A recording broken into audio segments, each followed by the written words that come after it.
Nothing happens until something moves. Wealth is not a matter of income. All wallets should be plentiful no matter the income. If your wallets are not plentiful, if you can't get there the income way, you need to get there the compounded way.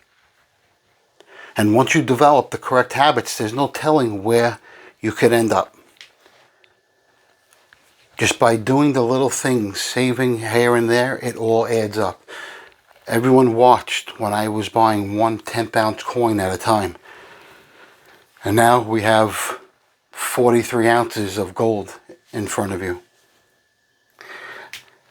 At a fairly low cost average.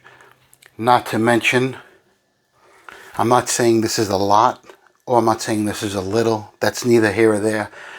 What I am saying is that when you put something away, put something little away for a long period of time, it builds up. So today I'm fortunate enough to be able to add to the gold. So most of everyone knows where this is headed. And I don't usually have the coins directly in front of the landing path. And this is live television, so what happens will happen. And for those of you that get upset when I touch the coins, I have to be honest with you. If you purchase coins like I do, like what you see me do, these coins are very dirty, especially the ones that are older, the older dates. It's no different than a dollar bill or a $10 bill. That's just as dirty, it seems like. Granted, the new ones, the 2022s, which sometimes right now are easy to get, they seem cleaner. But it's not like I'm going to put my hands in my mouth after I touch them. It's not the cleanest thing. So by no means, I don't mean any disrespect, obviously. But there's 1, 2, 3, and there should be one more. 4. I missed all 4. It's incredible. Let me put them together.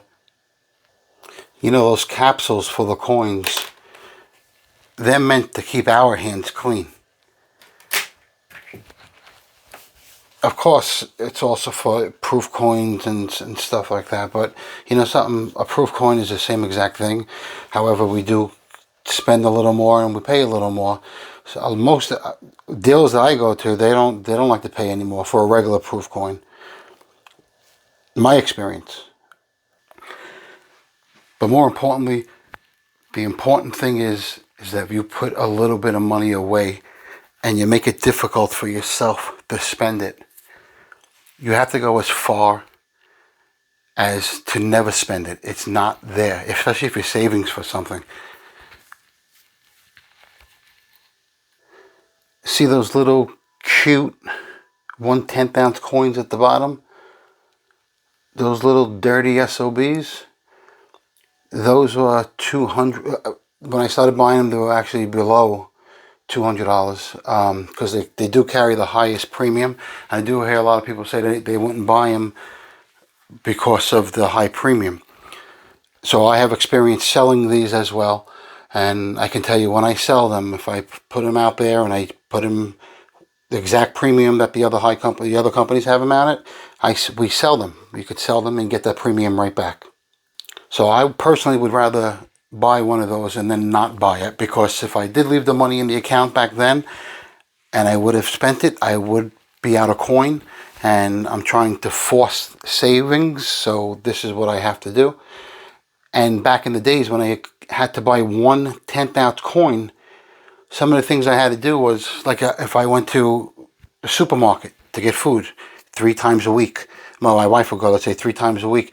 Always, when we went to the checkout, I always took out $20 or $50 extra at the end. That's already after tax money. It's in my account.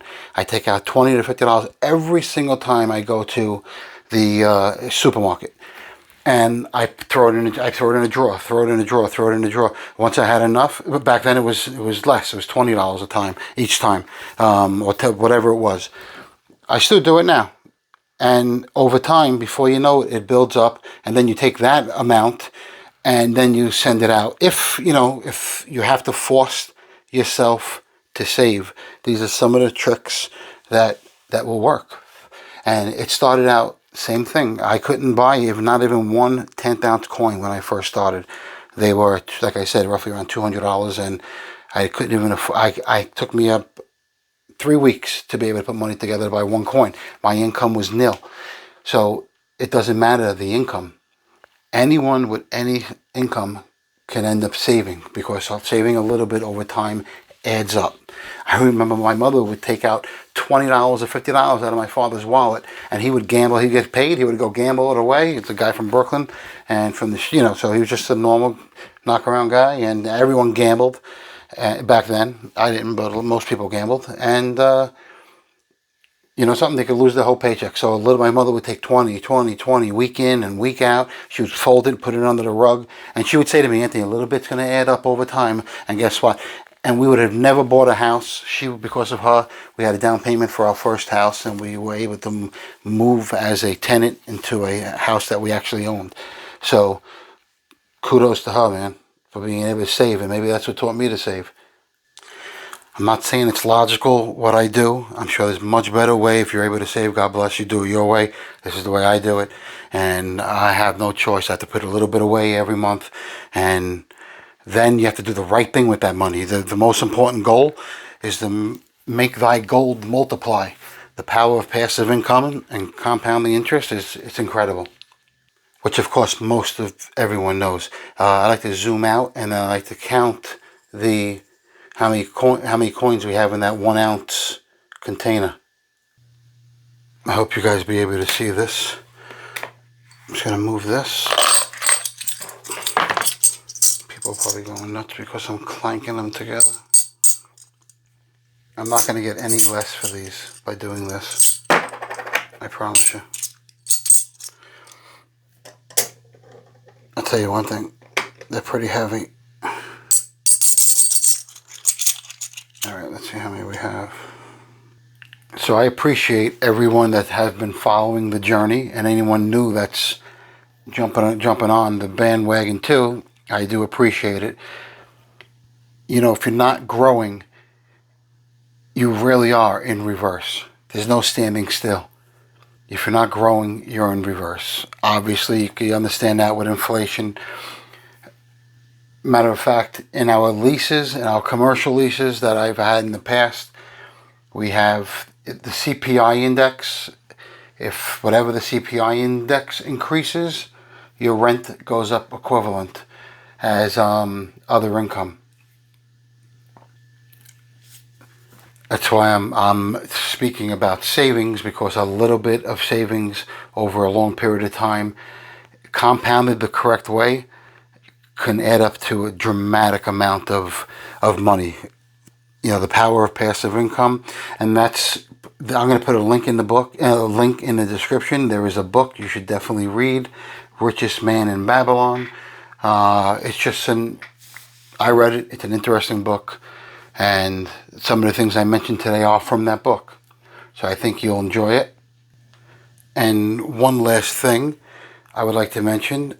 Obviously, besides buying gold, I have other investments. So I started out buying a little bit of gold every other day whenever I could, as well as palladium, platinum, a little bit of silver, the whole shebang, rhodium. So what you see in front of you right now is palladium. Palladium I started following back in 2016. It was between $500 and $700 an ounce. I purchased since 2017 up to current. Every single year I purchased a little bit every year. I also sold some. This is what I have left. Matter of fact, palladium, I don't know why there was no logical reason why I purchased it. I just purchased it because it was another precious metal, and I thought it was beautiful. And those are in capsules, and those are worth more unscratched, and they're actually worth more when they're in a PCGS holder. So that's something else from my experience. When you have something in a PF70 or a raw proof coin or uncertified proof coin, you're going to get always more and you're going to sell it quicker when it's in a PCGS holder. I didn't think that was the case until after I started dabbling in it. And let me show you what the graph looks like this year for palladium. Yeah, so that's the YTD, the year to date. It was roughly, I think it was under $2,000 in the beginning of the year. Let me see if it shows it on the bottom. Oh yeah, right there, $1,850. So $1,850 was roughly in the beginning of January, and now it's $2,300. I think it's been here before. It has been here before, and it went down. And so I own it since 2017, roughly. So that's something else I'm going to be liquidating, and that's something else I just started buying, and it's compounding the right way, fortunately. You know, I can go on forever talking about savings and how different ways I pay myself. I used to put cell phone, and it would be my account, and it's somewhere else, and it wasn't a cell phone bill. And now every time we paid a cell phone, we paid both cell phone bills. And any tricks to send money away from me, and I didn't know about it. And sometimes I would even forget I had accounts, believe it or not. I know that sounds crazy, but it's the truth.